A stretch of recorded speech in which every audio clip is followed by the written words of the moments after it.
Un poco más mía, diría yo, con complicidad de mi esposa.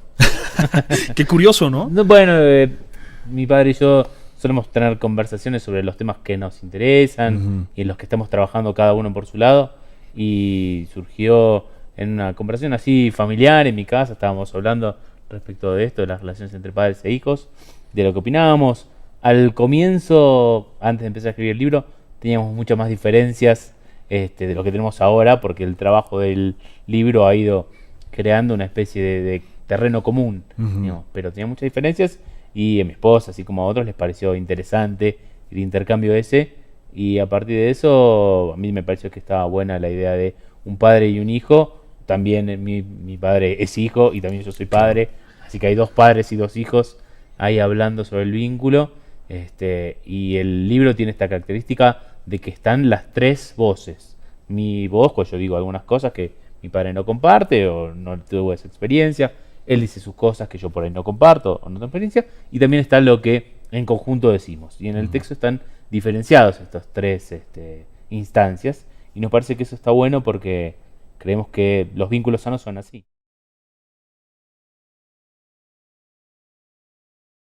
La verdad que el proceso fue muy interesante y sobre todo te diría... Y aprovecharon para saldar algunas cuentas pendientes entre padre e hijo. Las hijo, habíamos padre. saldado antes. ¿Ya? La verdad que sí. Nosotros tenemos... Y esto es parte de lo que siempre venimos diciendo, ¿no? Nos pasaba antes del libro, ¿no? Que mis amigos me decían, qué suerte, la verdad que te tocó un hijo como Demián y que tienen un vínculo como este.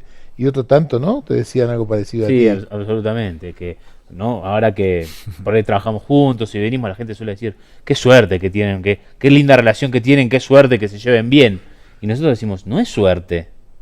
No es suerte. Nosotros, por lo menos para nosotros no fue suerte, fue un duro trabajo. Hemos trabajado mucho para tener la relación que hoy tenemos y no fue sin turbulencias, no fue sin idas y vueltas, no fue sin dificultades, no fue sin dolor. Sin desencuentros. No fue sin llanto, no fue sin momentos de hasta sentimientos desagradables, por ahí de rencor, de resentimiento. Y sí, y se pasa así. Y nosotros, por eso la palabra difícil está en el título, porque partamos de esa base. No creamos que una relación entre un padre y un hijo, o entre una hija y un padre, una hija y una madre, va a ser sin turbulencias y que todo en armonía, esa es la buena relación, y si no está todo mal, para nada. Dicho lo cual, trabajar con Demián como profesional es un encanto. Un privilegio. Es un privilegio. Lo que yo he aprendido de Demián respecto de los vínculos de los padres, no lo he aprendido en mis 40 años de profesión. Y es que nadie nos enseña a ser padres. Sí, tus hijos te enseñan a ser bueno, padres. Y acá, camino, ¿no? materialmente... O sea, no traen un instructivo tampoco. No, claro, pero vas aprendiendo, ¿no? Claro. Pero además, digo, la psicología, la psiquiatría, la terapia del vínculo ha cambiado en los últimos años. Hay muchas cosas que han avanzado. Y posiblemente por su juventud, por su fuerza y por su inteligencia, debo decirlo, él está más al tanto que esto. Entonces me obligó a mí a repensar, a reactualizar algunas cosas que yo tenía guardadas en algún lugar, tal como las aprendí, de mi propia experiencia como hijo también, y que hoy, cuando Demián me decía, pero esto no es así, papá. Y la verdad es que en muchos casos tenía razón.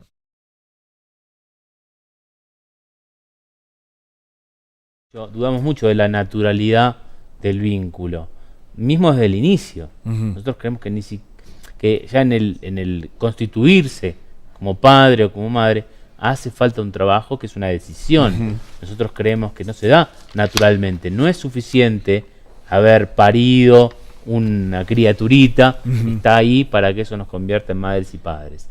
Tenemos que tomar la decisión de hacernos cargo de esta criatura, lo que nosotros llamamos en el libro la decisión de adoptar a nuestros hijos, ¿no? De adoptarlos aunque sean hijos biológicos. Interesantísimo. Entonces, si desde movida, desde entrada, no es natural la relación, como se suele pensar, como que, imagínate todo lo que sigue. No es verdad que la sangre por sí sola une. No es cierto esto, hace falta todo un trabajo para eso. Y esto es lo que proponemos. Claro, y así como hay pautas establecidas para cómo deberías sentir, porque la pauta dice, ¿qué deberías sentir?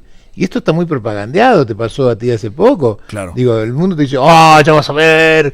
Y tú de repente ves a tu hija recién nacida y no te invade la oleada que supuestamente todos los demás te avisaron. Así es. Estás preocupado de lo que pasa, de cómo está tu mujer, de qué estás haciendo, de cómo va a estar la nena. Estás ocupado de otras cosas. Cierto. No estás invadido por esa oleada, Yo ¿verdad? recuerdo cuando nació mi primer hijo que tuve la sensación muy clara de que no lo conocía. Yo lo miraba y decía, no lo conozco a este, ¿no? Hasta que lo conocí, hasta que se armó ese amor indisoluble que hoy tengo hacia mi hijo. Fue un proceso, no es natural. Entonces, me parece a mí que es muy, muy importante lo que decís de desandar la idea de que naturalmente tiene que suceder. Porque si pensamos que naturalmente no nos vamos a poner a trabajar, nos vamos a quejar. A mí no me sucedió. Bueno, hay que hacerlo.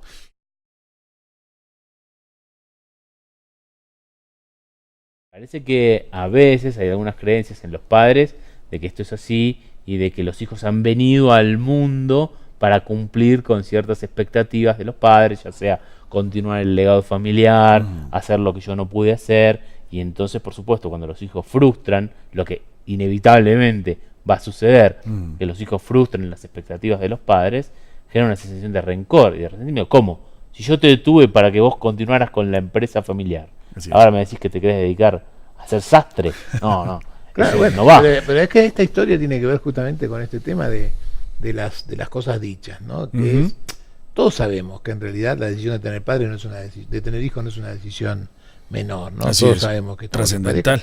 Y de hecho tantas parejas hoy por hoy en Europa, especialmente en Europa, están cuestionándose esa decisión. Así Muchas es. parejas sin hijos, ¿no?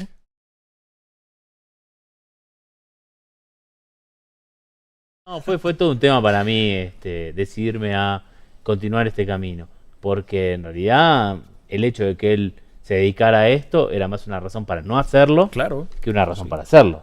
El mandato para mí venía al revés. Claro. Yo tenía la idea de que era como un poco indigno eso de dedicarse a lo mismo que tu padre, pero la verdad que finalmente cuando estuve ahí en las puertas de la decisión me di cuenta que yo tenía que seguir lo que mi deseo y mi corazón me empujaban, y eso era hacer esto independientemente de si él lo hiciera o no, y al final resultó una maravillosa coincidencia que compartamos en esto, porque nos da una especie de excusa para compartir cosas, y además, así como él dice, y yo se lo agradezco, que él aprendió un montón de mí en el quehacer de este libro, por supuesto que yo también aprendí un montón de él. Mi padre tiene una facilidad y una habilidad natural para decir las cosas de un modo muy accesible, muy ameno, que se entiende perfectamente y que llega al corazón y no a la cabeza necesariamente, aunque también a la cabeza. Así es. Y yo creo que eso es lo que lo ha hecho tener el éxito que tiene. Sin duda. Y es una habilidad que yo diría que tengo mucho menos que él. Quizás ahora un poquito más que lo que tenía antes de escribir el libro. Bueno, eso... Ojalá me haya quedado un poco, ojalá se me haya pegado un poquito de eso.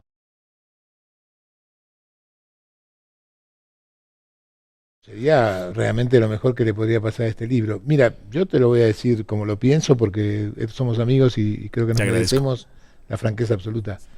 Este es el mejor libro que yo escribí en mi vida. Este. El camino, el difícil vínculo, es el mejor libro que escribí en mi vida. Y no tengo ninguna duda de que podría ser muy útil para muchos. Y no creo que la utilidad sea solamente para determinados momentos, ¿no? Chicos grandes, chicos viejos, padres jóvenes, no. Si me preguntas a mí qué quisiera yo que pase, te decía fuera del aire, lo que pasó con El Camino de las Lágrimas fue increíble. El libro se volvió un manual de ayuda para aquellos que estaban pasando por la situación de duelo. Y en México nunca pasa que alguien tenga un duelo y alguien no le acerque El Camino de las Lágrimas. Claro. Qué bueno sería, cómo me gustaría que este libro llegue a manos de los que están a punto de ser padres. A punto, escuchen. Sí, qué bueno sería, cómo me gustaría que papá y mamá lean este libro antes de tener el niño en sus brazos todavía.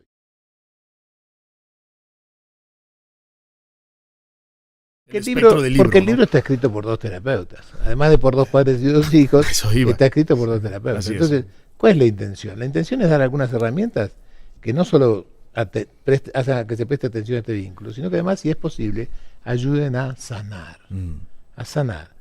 Si es posible que se lee antes de que los hijos lleguen, a construirlo sano. Así es. Y si no, será a sanar lo que pasa. Y si no, si este libro llega a tus manos, a las mías, hoy, cuando mis padres no están, cuando mis padres ya no están, quizá me ayude a comprender, a entender un poco, a terminar de sanar este vínculo, ¿no? A decir, como me dijo la vez pasada un ex paciente mío, ¿no? Terminé de leer el libro con tu hijo, me di cuenta de algunas cosas que habíamos hablado en terapia, me di cuenta de algunas cosas que no había entendido de mi viejo, y terminé de perdonar a mi viejo lo que yo creía que me había dañado. No, pues qué bello, qué bien. Y si sucede eso, ¿sabes qué? Ya valió la pena por mucho. Claro, el libro ya está.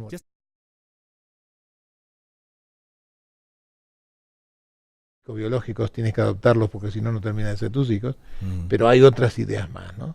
Que muestran, por ejemplo, cómo la educación autoritaria, la educación de porque yo soy tu padre y te lo digo, y sobre todo la tan mentada y popular educación apoyada sobre premios y castigos, atrasa y no sirve más. Sí. Muy bien. Hablábamos también, es que siempre falta a mí me gusta, perdón, a mí me gusta mucho el ejemplo que pones siempre del famoso si no estudias. Bueno, nosotros tenemos esta idea de que la piedra fundamental de la educación hoy en día, lamentablemente tenemos que decir, son los premios y castigos, que así nos manejamos. Naturalmente es lo que nos sale como primer recurso. Y nosotros nos parece que es bastante más complicado de lo que parece. Que parece muy inocente, pero que no lo es. Porque, para poner el ejemplo que ponemos en el libro, porque es el que es como está muy en boga hoy en día, los padres le dicen a sus hijos, si no estudias, te saco la PlayStation. ¿No? Con lo cual, lo que se consigue, si se consigue que el hijo estudie, es que solo lo haga para jugar a la PlayStation. Así es. Entonces, yo digo siempre, en cuanto se pueda comprar una PlayStation por sí solo, no estudia nunca más. ¿Así es? ¿Sí? Bueno, eso por un lado. Y Suena por lógico. otro lado, desde el mensaje que nosotros le estamos dando, estamos diciendo, la PlayStation es lo bueno y estudiar es un mal necesario. Así es. Lo tenés que hacer solamente para llegar a lo otro. Nosotros creemos que la educación consiste en mostrarle por qué estudiar es bueno para él. Si nosotros como padres, ¿por qué queremos que estudie? No queremos que estudie porque creemos que le va a dar mejores chances en su vida. No queremos que estudie porque en el fin de cuentas esto es mejor. Tenemos que intentar mostrarle a nuestros hijos por qué esto es mejor para ellos. Así es. Y si lo conseguimos, ellos lo van a hacer solos. No van a necesitar que nosotros estemos ahí todo el tiempo ajustándole la tuerca para que vayan a estudiar, porque eso no sirve para nada.